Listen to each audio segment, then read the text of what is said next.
కేసీఆర్ వస్తే బంగారు తెలంగాణ కాదు, కేసీఆర్ వస్తే బొందలగడ్డ తెలంగాణ అయిందన్న సంగతి చాలామందికి అర్థమైంది.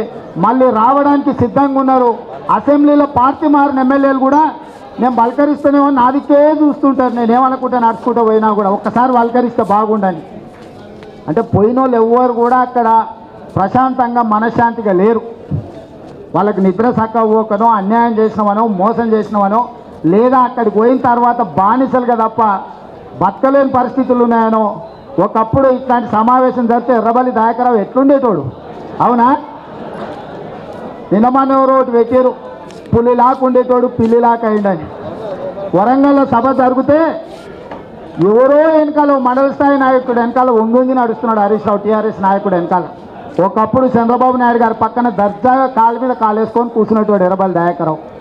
మన వరంగల్లో సభ పెట్టుకుంటూ మండల పార్టీ అధ్యక్షుని వెనకాల నడుస్తున్నాడు చిన్న స్థాయి నాయకుల్లాగా. వేదిక మీద కనిపించిందా? మాట్లాడిండా? మైకాన్ని ఇచ్చిందా? కనీసం వేదిక మీద చెయ్యి పనికి నన్ను పిలిచారా?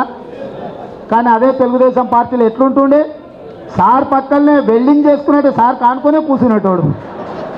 ఇవాళ వెల్డింగ్ ఎక్కడ పోయిందో, నౌకరు ఎక్కడ పోయిందో, కుర్చీ ఎక్కడ పోయిందో, అట్లాంటి పరిస్థితులు టీఆర్ఎస్లకు పోయిన నాయకులకు జరుగుతున్నాయి. కాబట్టి మంచిగానే జరిగింది.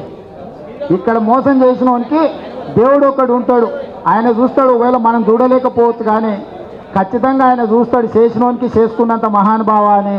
చేసిన వాళ్ళందరికీ ఏం జరగాలో అది జరుగుతుంది. టీఆర్ఎస్లో పోయినోడు ఎవడైనా జీరోనే. దానికి ఉదాహరణ ఎర్రబల్లి దయాకర్రావు. అసెంబ్లీలో లీడర్ ఉండే, పార్టీలో ప్రెసిడెంట్ ఉండే. ఇవాళ ఏమైనా ఇప్పుడు నియోజకవర్గ స్థాయికి ఎమ్మెల్యేనే ప్రెసిడెంట్ అంట.